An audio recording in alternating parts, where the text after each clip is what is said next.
गांधी परिवार के गढ़ कहे जाने वाले अमेठी रायबरेली सीट से कांग्रेस का उम्मीदवार कौन होगा, इस पर आज शाम तस्वीर साफ हो सकती है। हालांकि ऐसा हमें लग रहा था कल तक कि आज दोपहर 2 बजे कोई प्रेस कॉन्फ्रेंस कांग्रेस करेगी और इस पर हमें बड़ी जानकारी मिलेगी कि इन दोनों ही सीट से कौन चुनाव लड़ने जा रहा है। और सूत्रों के हवाले से जो खबर हमें अब मिल रही है उसके मुताबिक राहुल गांधी खुद अमेठी से चुनाव लड़ने के लिए राजी हो गए हैं। बताया जा रहा है कि शिवमोगा में कांग्रेस अध्यक्ष मल्लिकार्जुन खड़गे से बात हुई है और उसके बाद राहुल गांधी अमेठी से चुनाव लड़ने के लिए तैयार है। कांग्रेस ने इन दोनों सीटों के लिए तैयारी शुरू कर दी है। गांधी परिवार के करीबी और कानूनी सलाहकार केसी कौशिक अमेठी पहुंच भी गए हैं और नामांकन पत्र खरीदने की तैयारी भी चल रही है।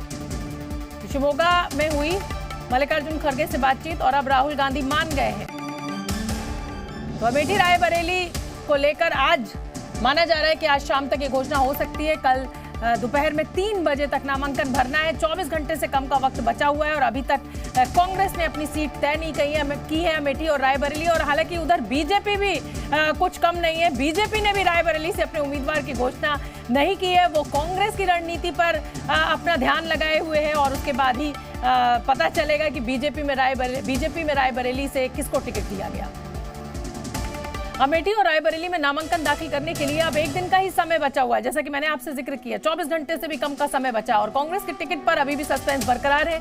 अमेठी में गांधी परिवार के करीबियों का जमावड़ा हालांकि लगना शुरू हो गया है, तो वहीं दिल्ली में भी हलचल तेज है। जयराम रमेश ने कांग्रेस के टिकट पर सस्पेंस के बीच बड़े संकेत दिए हैं। जयराम रमेश कह रहे हैं कि मुझे उम्मीद है कि आज कोई घोषणा हो सकती है।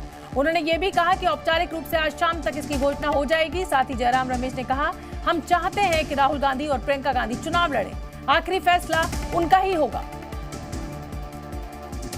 मुझे उम्मीद है कि आज कोई घोषणा, सीईसी ने पूरा अधिकार कांग्रेस अध्यक्ष को दे दिया है। कांग्रेस अध्यक्ष सोच रहे हैं, बातचीत हो रही है, विचार विमर्श हो रहा है और मुझे उम्मीद है कि आज शाम तक कोई ना कोई घोषणा निकल आएगा। बिल्कुल औपचारिक तौर से ऐसे तो कई अफवाहें हैं, पर औपचारिक तौर से रायबरेली और अमेठी को लेकर कौन हमारे उम्मीदवार हैं, कांग्रेस प्रेसिडेंट की ओर से एक घोषणा जरूर आएगा। गांधी परिवार के करीबी कांग्रेस नेता दीपक सिंह ने कहा कि कल कांग्रेस उम्मीदवार 11 बजे अपना नामांकन भरेंगे। हालांकि दीपक सिंह ने यह साफ नहीं किया कि अमेठी से कौन उम्मीदवार होगा।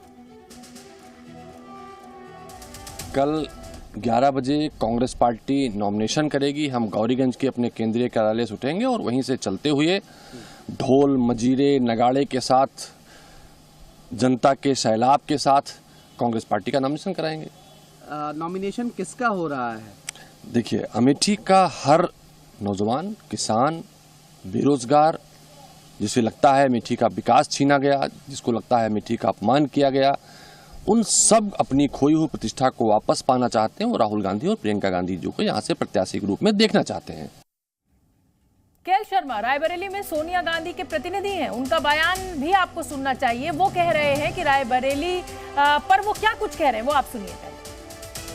प्रयास अभी भी है कि हम वेट कर रहे हैं उनके निर्णय का, ठीक है, वो कर रहे हैं। और जो हमारे कार्यकर्ताओं की जन भावना है, मैं भी उसी में अंदर अपने आप को समाहित करता हूं कि मैं भी यहाँ पे कार्यकर्ता की तरह ही हूँ, भले तो ये मैं कर रहा हूँ। तो इनकी जो भावना उसी में हमारी भी भावना। इतनी देर क्यों हो रही है? क्या आपकी हाईकमान ये जवाब, ये मेरे स्तर का क्वेश्चन पूछिए। कांग्रेस के प्रत्याशी के तौर पर अमेठी रायबरेली से अभी तक अपने उम्मीदवार के नाम की घोषणा न होने को लेकर बीजेपी ने अब कांग्रेस पर हमला बोला है। बीजेपी नेता और यूपी सरकार में मंत्री दानिश अंसारी ने कहा कि कांग्रेस को हार का डर सता रहा है। तस्वीर इसलिए साफ नहीं हो रही कि कांग्रेस जो है अब डरी हुई, और डरी हुई क्यों है? क्योंकि कांग्रेस को मालूम है कि अमेठी रायबरेली की जनता का मूड क्या है।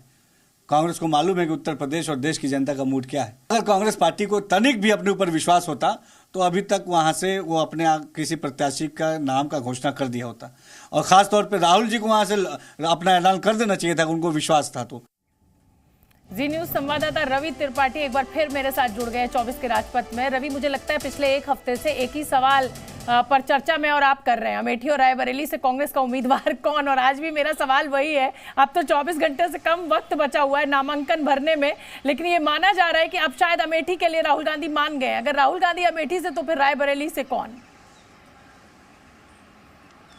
बिल्कुल बिल्कुल। देखिए, ये अभी लगभग खबर निकल के आ रही है कि जो शिमोगा में बैठक हुई और बैठक में 2 नहीं 3 लोग थे। अब जानकारी आ रही है कि मल्लिकार्जुन खड़गे, राहुल गांधी और केसी वेणुगोपाल जो संगठन महासचिव हैं वो भी इस बैठक में मौजूद थे। और ये चुनाव लड़ने को लेकर ही बैठक थी कि आखिर क्या होना है, क्योंकि मल्लिकार्जुन खड़गे को उनको अपडेट करना था राहुल गांधी को, और केसी वेणुगोपाल को फिर संगठन में बताना है और बाकी सारा प्रोसेस करना है। तो लगभग तय है कि अमेठी से राहुल गांधी चुनाव लड़ेंगे।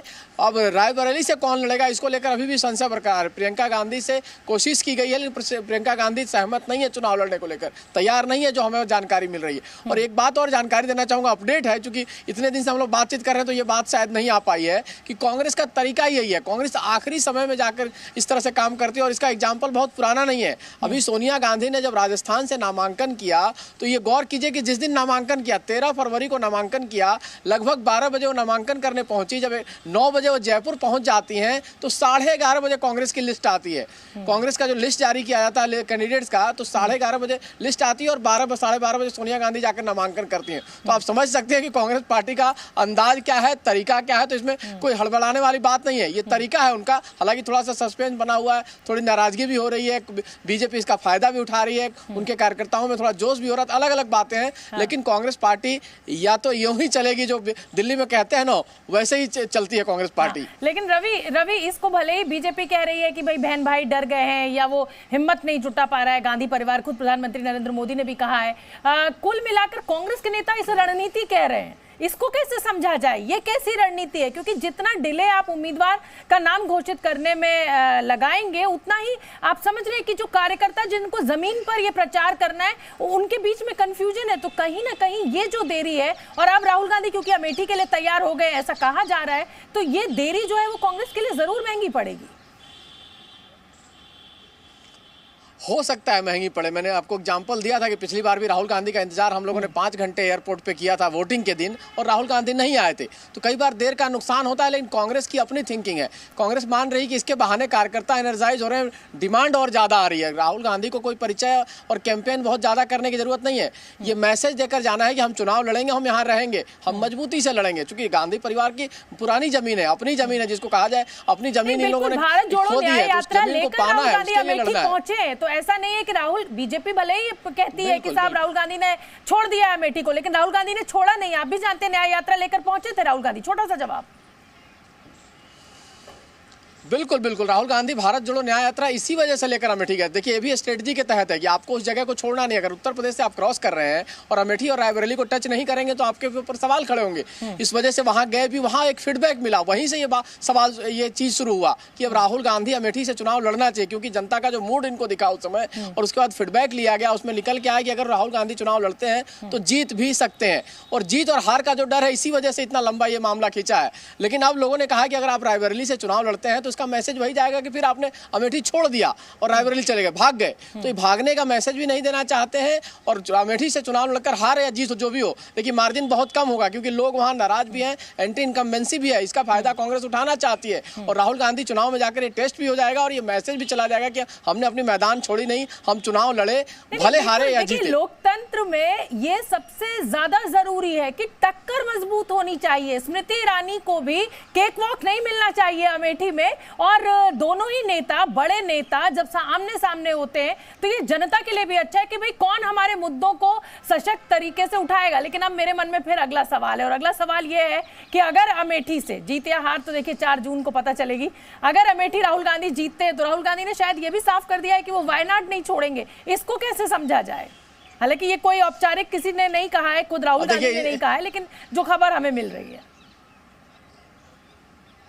देखिए, लोग ये मान के चलते हैं और ये चर्चा कांग्रेस में होती है कि वायनाड सेफ सीट है, सिक्योर सीट है और लंबे समय तक सिक्योर है, और वो उसमें हार जीत का डर ज्यादा नहीं है। इस वजह से लोग ऐसा कह रहे हैं। लेकिन मुझे लगता है, मेरी अपनी थिंकिंग है कि राहुल गांधी अमेठी में रहेंगे, वायनाड को छोड़ेंगे, और वायनाड से शायद प्रियंका गांधी चुनाव लड़ेंगी और जीतेंगी। क्योंकि देखिए, वायनाड सुरक्षित सीट है, लेकिन राहुल गांधी अगर अमेठी दोबारा छोड़ के गए तो फिर जनता एक्सेप्ट नहीं करेगी, ये भी आप जानती हैं। और उत्तर भारत में कांग्रेस को अपनी पकड़ बढ़ाना, पकड़ को मजबूत रखना, वो सबसे ज्यादा जरूरी है आने वाले समय के लिए। बहुत बहुत धन्यवाद रवि आपका इस पूरे अपडेट के लिए।